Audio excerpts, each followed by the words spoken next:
Join the movement. Go all electric with Pure Electric.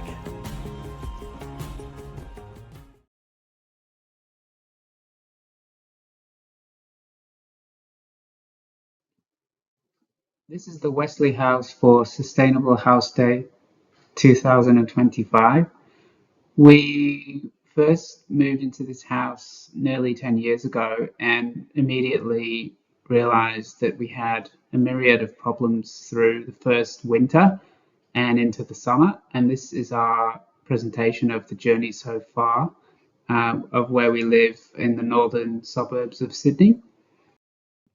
And before we talk further about the house today, we'd like to acknowledge the country on which we present to you from, which is the Darug and Ku-ring-gai people. And we pay our respects to elders past, present, and emerging. So the house was built in the late 70s by a home builder, Michael Dysart. It's a tri-level habitat house across 3 stories. It's fairly open plan. And when we first moved in, we loved the open, high ceilings, cathedral style ceilings. And we were told that this was really good for the summer. It would be nice and cool. But of course, heat rises and ceiling fans can push cool air down somewhat, but they bring the warm air up with it. So we went through about one winter and we went through a summer, and then we said, oh, we're not going to do another winter. So we started to make some changes, and we realized from original plans that, of course, there was no existing insulation as it was brick veneer, and that we really struggled in a way to find a contractors or insulation specialists who could retrofit insulation.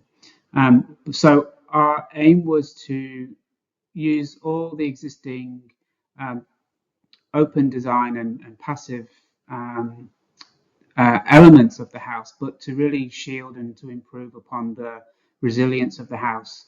And it was a very slow process because we needed to work with coordinating removal of an existing solar system that was probably quite pivotal of its day, which unfortunately became obsolete in 2020. And we took that opportunity to make improvements to the roof insulation because the old solar system was removed.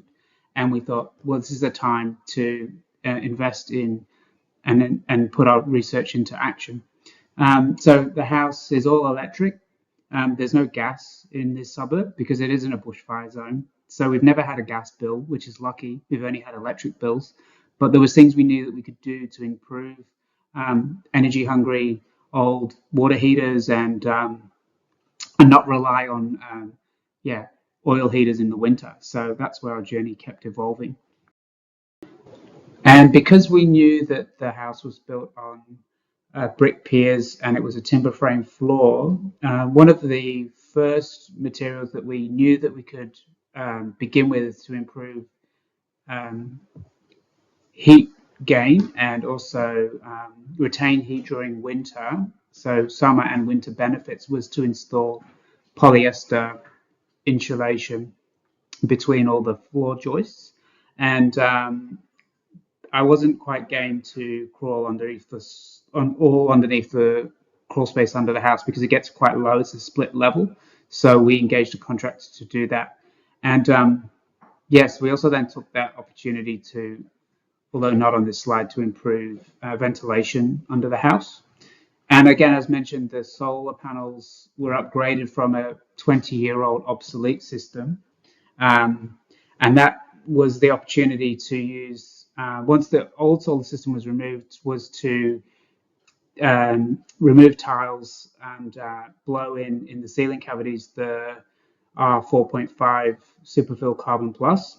Luckily, the roof had sarking underneath the tiles, so the sarking could be opened and then resealed. And then we actually got a thermal imaging check as well to make sure we had the good coverage by the insulation contractor who put in the ceiling insulation. And that was also an opportunity to open up the ceiling cavity to pre-wire for the new solar system, which took advantage of east and west facing panels, so that the cabling could run for both pitches of the roof, whereas previously the existing solar could only run on the east side. So the solar panel improvements and the size of the inverter easily covers all our energy needs on really sunny days in summer and winter, and that in combination with our energy efficient appliances, we really don't have summer bills so much. We still have summer bills because you don't always get solar production, and we do cool a lot, but this has been a huge cost saving benefit to us. So during COVID, we replaced these west-facing cedar single glazed, well, you can't see them because they've gone because they're now UPVC, but we replaced these windows because we had rotten windows, and we get quite big storms that come through. We have very little eaves on this side, so we were getting water like ingress into the kitchen. So we decided we're replacing the windows, but we're going to compare aluminium, double glazed. Now, I wasn't happy with the performance and the UW values of those types of frames, so we went ahead with German UPVC double glazed units with argon, really deep spaces, and also toughened glass because we're in a bowel zone, and with tinted coating for reducing heat gain. We did that whole section that faces north and west. They also have an external shading device with a pivot arm awning that is up in this picture that we allow it to be up in the winter.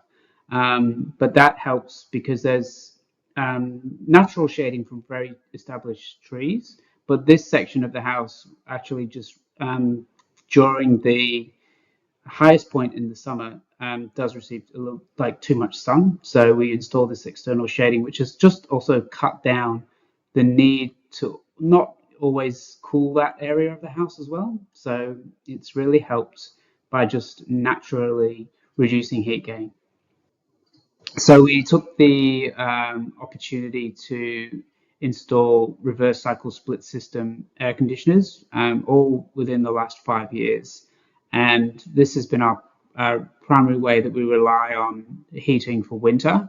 We generally just heat the kitchen 5 kilowatt system, and that runs early in the morning, but it draws really low power, so our bills are very low running on off peak in winter. And we always maintain our AC and clean the filters and get them serviced as well, which always helps to keep the efficiency of the units running. And then our existing hot water system was an electric storage running on a controlled load, so it would heat up overnight. And when we realized that our main uh, power draw on our energy bills was from the electric storage. So it was also about 15 years old, and we knew it was going to probably become obsolete. And we took the opportunity to decommission that system and install an ice store that we run during about 11 a.m. till 2 p.m. I allow it on a 3-hour timer. So basically, it kicks in when there's usually even like excess solar production, and basically we just have free hot water that heats on a daily cycle. And again, this is the section of the house where you can see has established trees, not in the frame of the picture, but we had a barren landscape here, so we early on planted grevilleas, lomandras, banksias, wistringias, and even a crepe myrtle, which is like 5 times the size of that now where the stake is. But we did that so we obtain more passive cooling. So obviously the natural cooling effect of trees and shrubs helps to cool down everything rather than getting too hot. And we also benefit from having native birds, wildlife, and pollinators come and visit because we're in a bush area. And this is an early picture on, but it's basically this whole area has grown to pretty much the top of the frame now, which we really think is an important thing for, maintaining a connection to country and to giving environment and wildlife the best chance. And also we tend to like have minimal red bin waste and general waste. So we compost all of our vegetables and our meat scraps and any brown waste, and we reuse those our compost um, 3 or 4 times a year to fertilize lemon and fruit trees and our veggie patch. So it's kind of a complete circle for our household waste as well. So thanks for listening to this presentation. And we wanted to say that any journey into home buying is always an endeavor, and especially when you change from an apartment to a house, you don't know where to begin. So one of the things that we did do before, because this kind of happened to us during COVID, so we engaged with a NatHERS assessment, and we also then a few years later wanted to know what our scorecard rating was. So we engaged the NatHERS because those assessors were more readily available. But what that helps you do is to understand where you should begin on improving your thermal efficiency, and also understanding locally what other contacts you can make, and also what choices you can make as the people living in the house into your decision making around upgrades, and see where you can invest the most to get the most return. So I recommend always reaching out to your home and websites that are and publications that are available for the most up-to-date information, because insulation and products and standards will change, so you have to change with them.